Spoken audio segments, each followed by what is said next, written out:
Dear student, अब हम व्यापारिक संगठन में समझते हैं।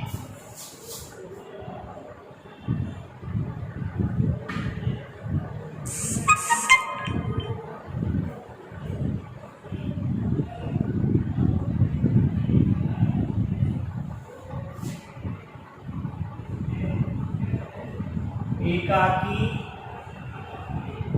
व्यापार के लाभ। कल हमने व्यापारिक संगठन में एकाकी व्यापार की परिभाषा, आशय और विशेषताएं समझे थे। आज हम एकाकी व्यापार के लाभों को समझते हैं। तो देखते हैं एकाकी व्यापार।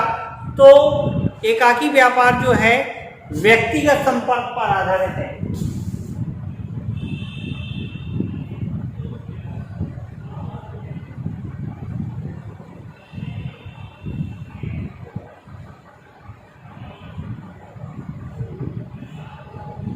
व्यक्तिगत संपर्क यानी एकाकी व्यापारी एक ही व्यक्ति होता है, उसे व्यापार का संचालन खुद ही करना पड़ता है। वही पूरे व्यापार का सर्वा होता है, वही मालिक होता है, वही अभिकर्ता होता है, वही एजेंट होता है, वही क्रेता होता है, वही विक्रय का कार्य संपन्न करता है। अतः ऐसा व्यापारी व्यक्तिगत संपर्क मतलब व्यक्तियों से संपर्क, जो उसके कस्टमर हैं उससे व्यक्तिगत रूप से संपर्क स्थापित करता है। ऐसे व्यक्तिगत संपर्क होने से व्यापार और व्यापारी दोनों की ख्याति में वृद्धि होती है। व्यक्तिगत संपर्क हमारे एकाकी व्यापार का मुख्य रूप से लाभ है। दूसरा, कर्मचारियों पर पूर्ण नियंत्रण। कर्मचारियों पर पूर्ण नियंत्रण। एकाकी व्यापारी जो है वो एक ही व्यक्ति होता है, वही सर्वा होता है, वही संचालन करता है, वही सब कुछ करता है।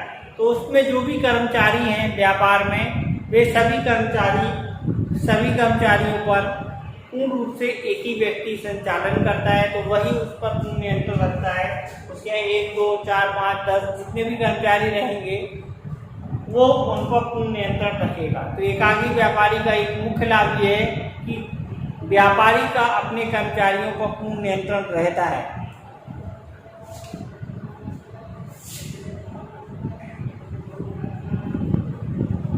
लोच, फ्लेक्सिबिलिटी।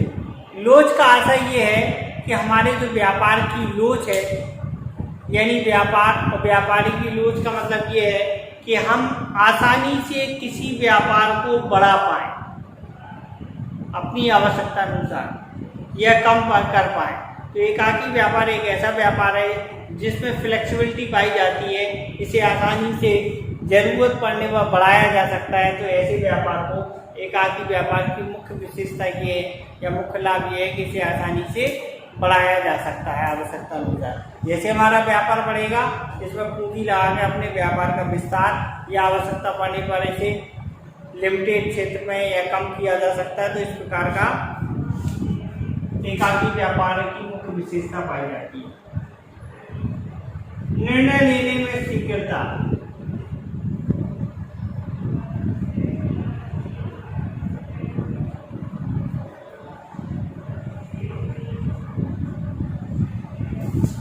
एकाकी व्यापारी की ये विशेषता होती है क्योंकि वो एक ही व्यक्ति उसका मालिक होता है, वही उसका संचालन करता होता है, वही उसके सारे निर्णय लेता है, उसी को माल खरीदना होता है, उसी को माल विक्रय करना होता है। अतः व्यापार से संबंधित समस्त गतिविधियों की जानकारी उस व्यक्ति के पास होती है तथा वही सभी पर निर्णय लेता है। तो इसीलिए ये कह सकते हैं एकाकी व्यापारी जो है आवश्यकता पड़ने पर शीघ्रता से निर्णय लेता है। तो शीघ्रता से निर्णय का गुण भी एकाकी व्यापार में पाया जाता है। गोपनीयता।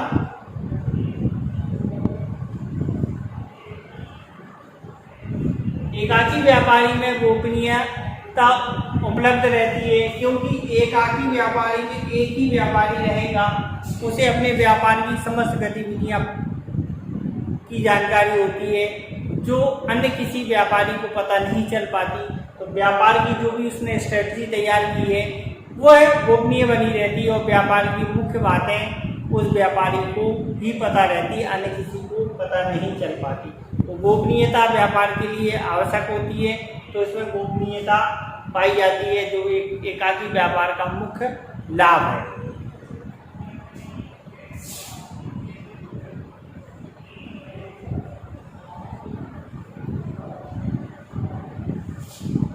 व्यक्तिगत गुणों का विकास।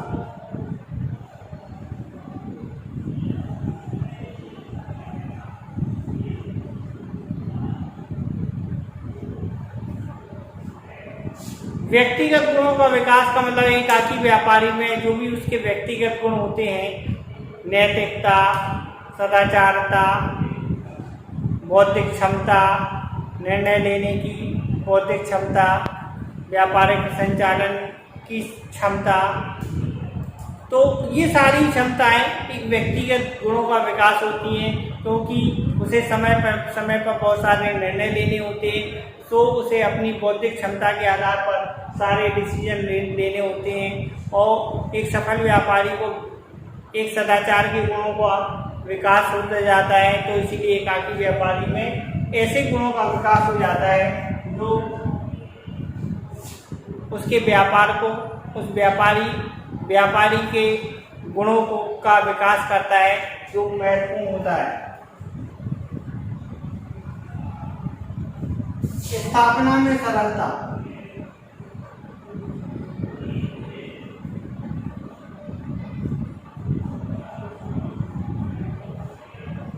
स्थापना में सरलता एकाकी व्यापार ऐसा व्यापार है जिसे आसानी से स्थापित किया जा सकता है, सरलता से कम पूंजी में चालू किया जा सकता है। तो एकाकी व्यापार एक ऐसा व्यापार है जिसे आसानी से चालू किया जा सकता है।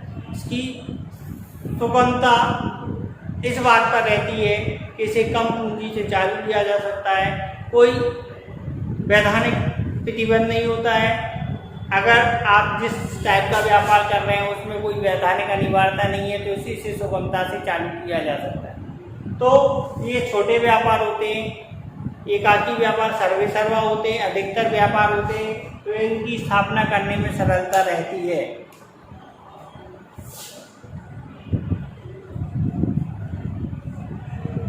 साख सुविधा। एकाकी व्यापार एक ऐसा व्यापार है जिससे साख में वृद्धि होती है, साख में सरलता होती है, साख में सुविधा प्रदान होती है।